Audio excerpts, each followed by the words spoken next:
Unique New York. Unique New York. Unique New York. Mike Ryan has rushed in from Disney World with what remains of his hair for the moment, and he's got breaking University of Miami news. Is this locked in? Is it pending? Mario Cristobal, maybe changing his mind because Phil Knight in Oregon makes some sort of offer, or do you feel like this is totally solid, done, press conference is coming? Barring exactly what you just said, Phil Knight possibly giving Mario Cristobal equity in Nike.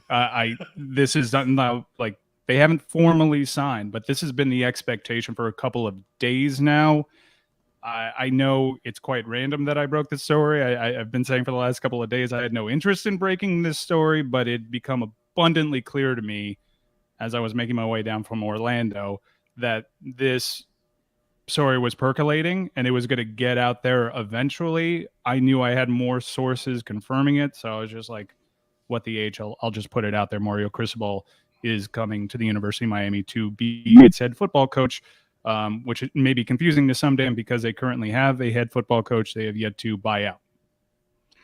Did you wait to leave Disney, and I mean ESPN, and also Disney, the theme park, in order to become an insider that is reporting what else? What else are you reporting comes with this? Staff, promises of budget. One would assume that this is something that Cristobal is not doing if the program is going to stay in the state it's been in. Well, you'd be right about that. I think 2 weeks ago, I had the report that Miami was willing to pump in 20 to 30 million additional dollars into its football program. The more I've been around this story, I know that to kind of be a floor. I imagine the first year of that budget will go to buyouts and staffing. Mario Cristobal it recruits like mad. He recruits this area like mad. There were some indicators already on Mario Cristobal that he was kind of circling the wagons on some people that had been reported to be committed to the University of Miami. I think he's always, it's not like Lincoln Riley recruiting the West Coast, though. He's always recruiting South Florida. Miami is really serious. And to me, that was always the big story here. Whether it be Cristobal or some of the other names that you've heard out there, the biggest thing getting in Miami's way was the administration getting it. And after 15 long years, Dan, the message was received. And the culture was bound to change. And I think Mario Cristobal is the right candidate at the right time for this program to institute that change. I've got some questions about that because they could have had him 5 years ago for a total of $10 million for 10 years. If you'd given Mario Cristobal, as he was being fired at FIU, if you'd said 10 years, $1 million a year for 10 years, he would have taken it. Now you're going to end up paying 8 or 9 times that much. He only got the job after rehabbing himself in Alabama because Willie Taggart left. He, won the conference because a guy he didn't recruit, Justin Herbert, was his quarterback. There are plenty of questions. You're just liking that they're serious about getting in the big time game. Yeah, it was starting to feel, I think, in the eyes of many Hurricanes fans that this was Mario or bust, especially when Lane Kiffin had signed that extension. Lane Kiffin, I happen to know, and other people have reported on this, such as Andy Slater, Lane Kiffin wanted to be in Miami. I don't think he particularly gave a crap about being perceived the second option. Miami was so serious, and you'll see with the reported details, Barry Jackson at the Miami Herald actually has numbers in the neighborhood of $8 million annually for Mario Cristobal, and they're prepared to buy this buyout out from Oregon. That means pretty much all the options are in play. I don't care if you've signed an extension 24 hours ago. Miami has shown in the past with the Temple coach that they'll wait 11 hours, to buy somebody out. So I think that there were a lot of names on the table if Mario decided he was going to get cold feet. Some pretty shocking names. If you're willing to pay Mario Cristobal in the neighborhood of $8 million and commit all the resources required to buying out this staff and putting his staff in place and making sure he got away from Oregon, that means you are serious. And if Miami is serious to compete at the highest level and provide the resources to do so with a head coach that recruits this area, as good as anyone in the nation, it stands to reason Miami will not have talent disadvantages, Dan. They are primed for success because they are about to stockpile talent with Mario Cristobal running their recruiting. It would appear to me that it's not just about this coaching search that would signal Miami's seriousness. The AD search, I think, if anything, captured my attention more because they're going after Clemson's athletic director and doing so by reportedly offering up to 4 times as much as his current salary, which I imagine is a fairly competitive salary.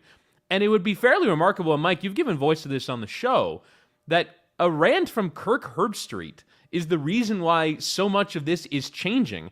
I don't think that the nation probably understands the notion of Miami taking football seriously because already, even at its current state, the talent level, according to 24/7 Sports, is roughly 15th in the country based off of recruiting rankings. They're already a pretty talented team that was just poorly coached. If they then double down using resources and doubling down on the area that they're in by actually staffing a real athletic department in the way that the other big powers in college football do, I can't imagine how big Miami can become. I think like Kirk Herbstreit in some ways is going to be like the beginning of the U Part 3 from Billy Corbin.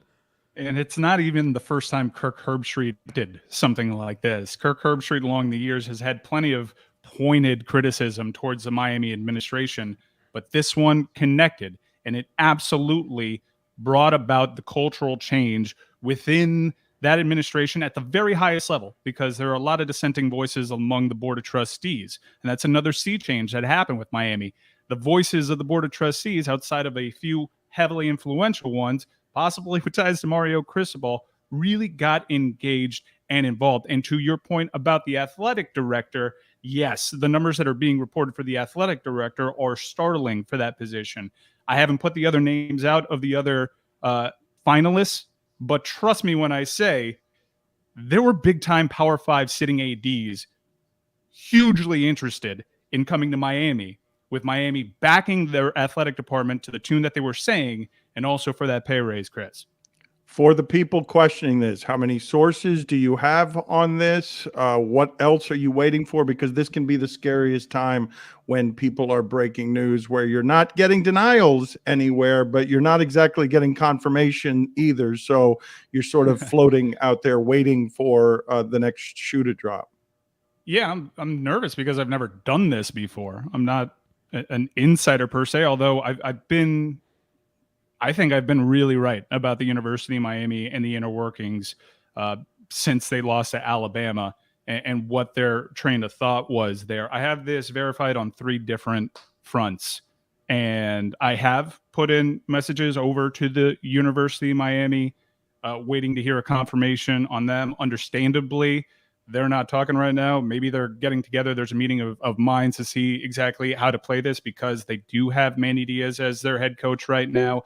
And it is my understanding that the AD, while they felt like they had it pretty much locked up on Friday, there were some evolutions to that story, and it was more of a 50-50 proposition. So I think they're trying to get, no pun intended, their ducks in a row.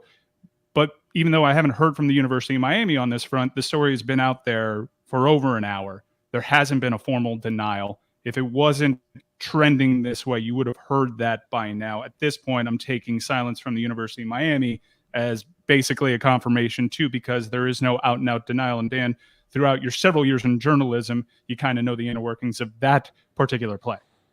The Miami Herald has 3 writers on this that have published a story saying it's all but done, barring some sort of last minute change of mind, which is possible, I suppose. Although you should not lose sight of the draw for Mario Cristobal to be back in Miami around his family, the draw for someone Cuban to be back in Miami, represent Miami, and represent the glory days past of this program that he played for. What can you tell me about John Ruiz, the billionaire that has emerged here with a lot of money? He's related by family to Cristobal, is he not?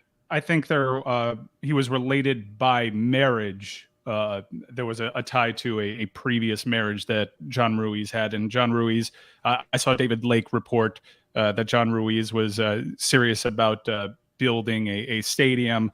Anybody that's tried to get a permit to update their kitchen in Coral Gables knows how complicated that would be.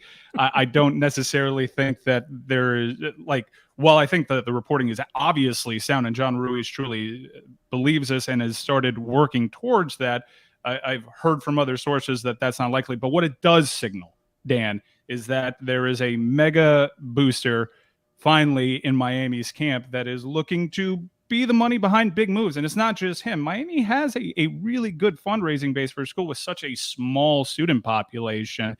That's what I meant by the right guys being engaged. And John Ruiz is just one of these right guys being engaged, because I imagine he'll be called upon to donate to the cause.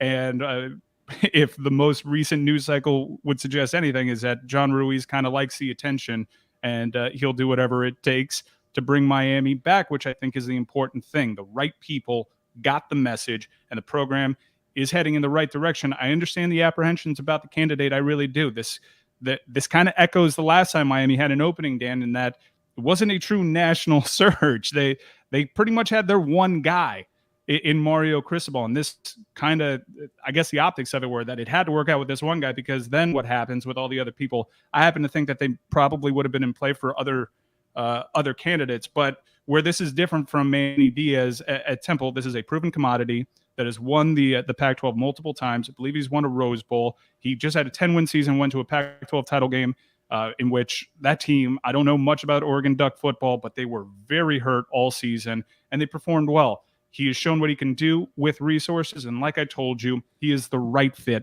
at the right time for the University of Miami. He runs a good program. He will demand more of everybody else, and that is what Miami is desperately needed the most, I feel. Now, I do think the rollout of this is somewhat interesting in that, I think if this is meant to be a signal of a new Miami, it hasn't really been received as such just yet by the college football nation writ large, because, number one, I just don't think Cristobal carries that kind of cachet as a massive program builder, albeit he has built a good Oregon team the last couple of years. But the other thing that kind of has been the primary reaction is, why does Miami have two head coaches now? Why haven't they gotten rid of that first one? Barry Jackson just reported that Manny Diaz is out recruiting today. Yep. It's a bizarre situation. Why hasn't he been fired yet so that they can move on and do this?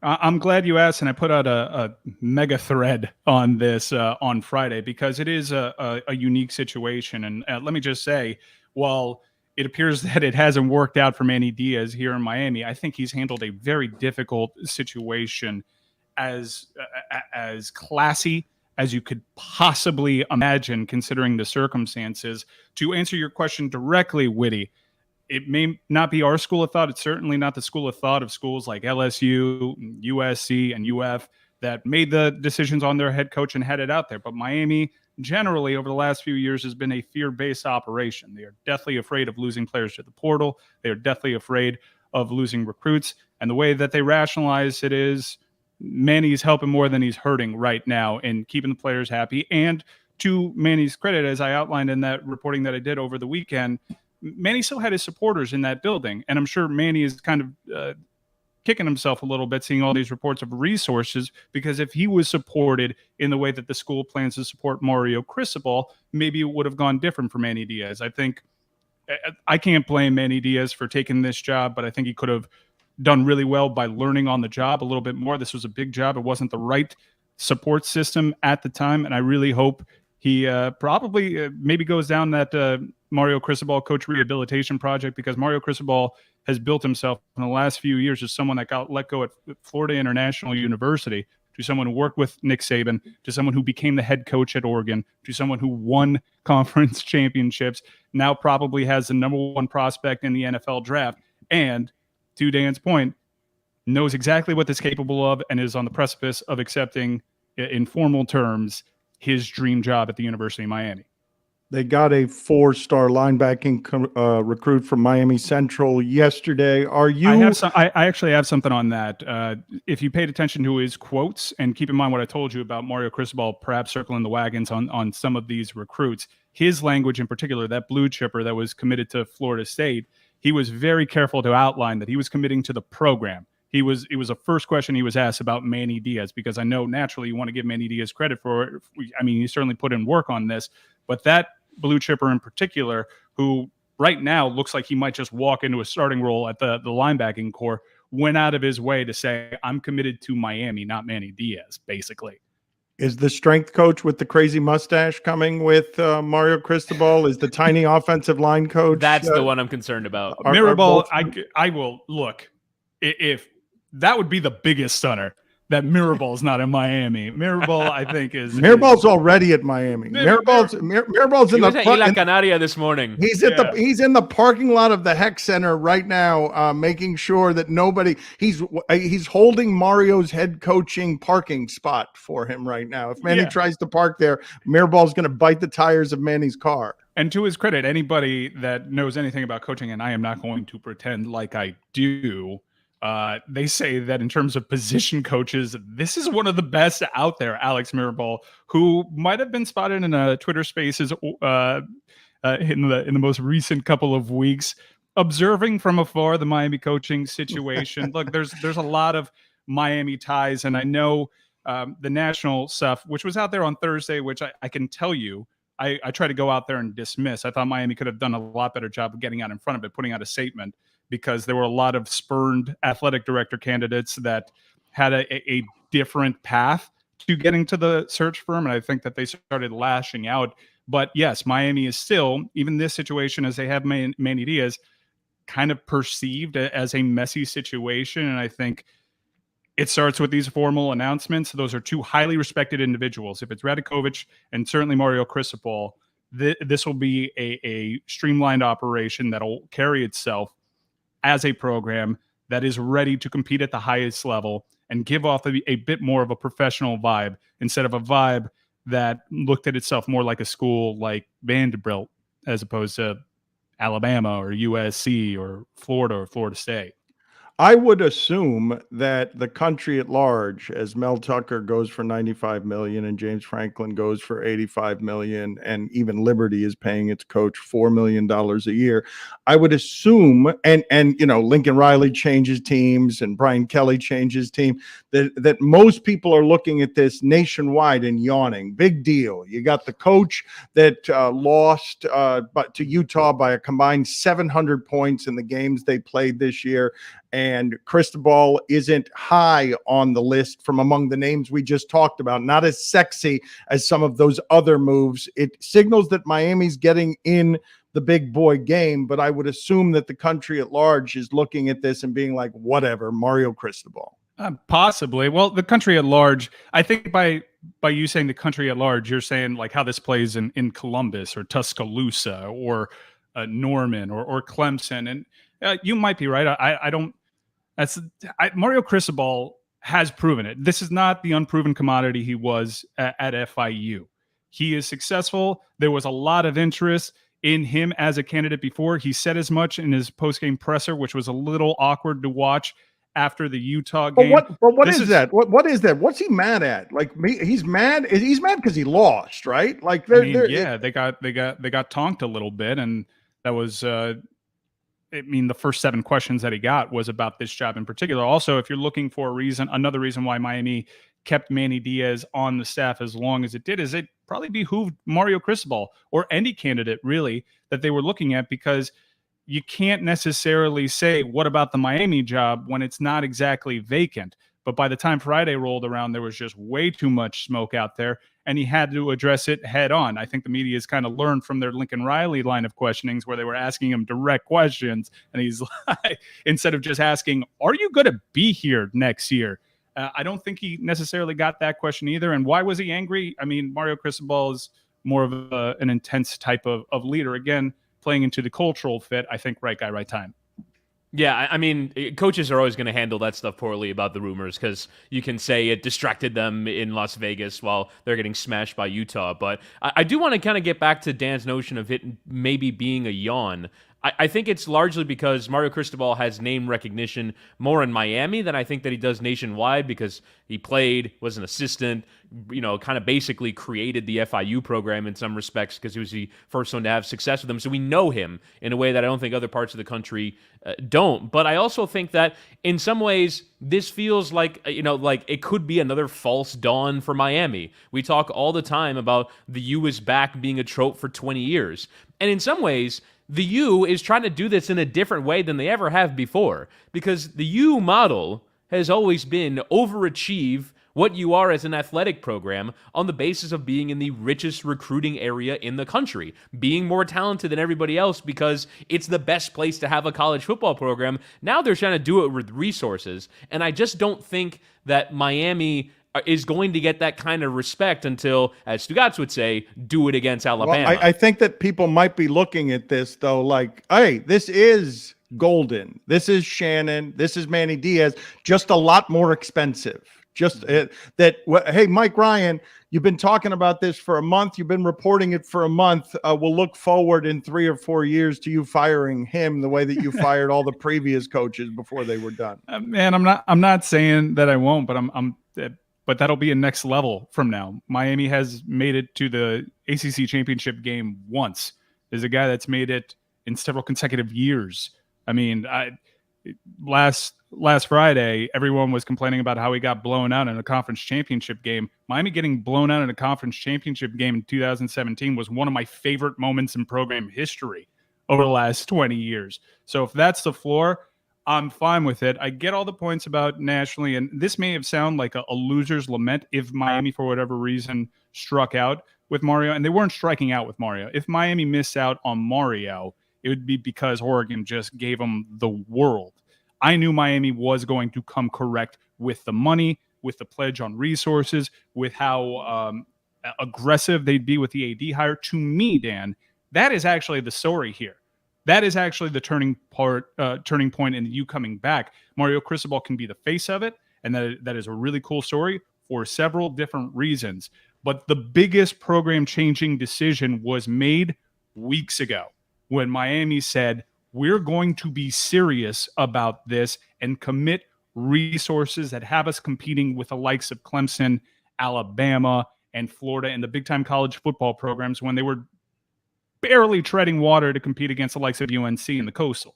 Well, so people understand. I mean, Phil Knight funds the Ducks program, is allowed to call some plays from the headset, or has been in the past. I don't know if with Cristobal he's allowed to do that, but like, he is in that program, hands all over it. It is one of the most expensive veneers on a program that you will find anywhere in the country, facilities and everything else.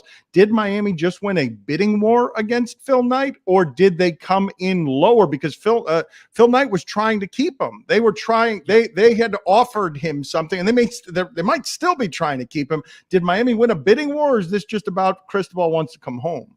Yeah, I don't understand why Oregon was caught so surprised by this. To me, that's the biggest surprise in all of this over the last few days is, and on our show, the Day in Lebatard show with Stugotz, I've been saying for weeks this was the plan. For weeks. And there was an odd kind of arrogance from the Oregon faithful, which is just look at the records and not see the potential that Miami has and be like, and this happens far too often. I mean, you have people in Oxford, Mississippi calling Miami a bad job. Like, really? It was weird, in particular for Oregon, though, because this is a school that just lost Willie Taggart to Tallahassee. This is a school that when big sharks start swimming around their candidates, they've historically struggled to keep them. And for all the talk about facilities and it's super cool and the uniforms and all that, they're just building their indoor practice facility right now. The tropes about Miami not having good facilities, that has been a negative recruiting trope for decades on end. And people tell on themselves when they say that, because I don't know if you've been to the campus, but those facilities are top 15 in the nation that Miami has. They just need the resources to go nuts about recruiting. And Mario Cristobal, without resources, while he was at FIU, was insane about recruiting. He put D.Y. Hilton into the NFL. This is a big-time talent evaluator, and he hogs them. And he puts him in the NFL. It's proven. So I don't think Oregon is that much better if Miami is truly dedicated to spending and competing at the highest level. Oregon ceases being a better job than Miami. It's the same arguments that people were making about LSU. Why would Brian Kelly leave Notre Dame? That's such a good situation just because they're winning. This is a recruiting hotbed. This is a better, and for this candidate in particular, who knows what Miami can do, who knows the vision, who knows what Miami's ceiling is, that is a lot easier to do in Miami, Florida, a world-class hometown, than it is to do in Eugene, Oregon, Dan. We're going to get into the football games now. We'll talk to you after the football games at about 7:30. Anything else that people might want to know here? Miami fans who might want a morsel information or other information, because you've been very thorough and you've been more plugged in than anybody on this story. Yeah, I guess now that there still hasn't been any denials on the Mario Cristobal front, and which with every minute that passes, this is becoming more and more clear that this is the direction that we're heading. I would say the AD is a big one. We've already talked about what they're offering. I do know for a fact that as of this morning, other finalists haven't necessarily been told that Miami is settled on this AD. It's Radakovic's if he wants it, the sitting Clemson AD with Miami ties. But there are other very interested Power 5 ADs and people outside of collegiate athletics that are still in this.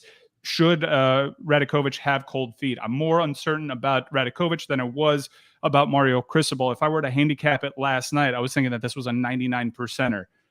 And now I think it's 99.9. All that's missing is the graphic put out there on the social channels, Dan. I am disturbed and bothered by how we have become a news gathering, serious information center. So the thing I have to ask you is, while your wife was watching Alabama, Georgia, and she saw the consequences of that and knows that her husband is going to look like Paul Feinbaum soon, how did Cynthia, did she look at you with judgment and hatred that her husband is such a fool? Georgia couldn't do it against Alabama. It was my ultimate undoing. She's not so happy. And I've considered a couple of courses of action here. Like, which avenue do I take? Do I just wimp out and not do it? Do I resign from the show? So this is what I'm throwing myself at the mercy of our listeners in this show. Please give me a shot to get out of this. Please. Double or nothing with Stugotz. I don't like that Stugotz gets to win here by believing in lovable underdog Nick Saban in Alabama. And you know what I had considered in that moment saying? I considered saying all bets are off if I break the Miami story. I considered doing that, but I didn't. I honestly did. I swear to God, I honestly did. But I didn't want that skewing my reporting on this story, because it would have been probably I had this verified by 3 different sources. This would have been verified by 1 if that was on the line. Damn, it might have just not been verified. I just would have been like, this seems pretty obvious. I'm going to run with it. All right, so it looks like Mario Cristobal, barring anything unforeseen here, is headed to the University of Miami, and it looks like, at least in terms of resources, the U is back. I think we can say that. Enjoy the football, people. Good stuff.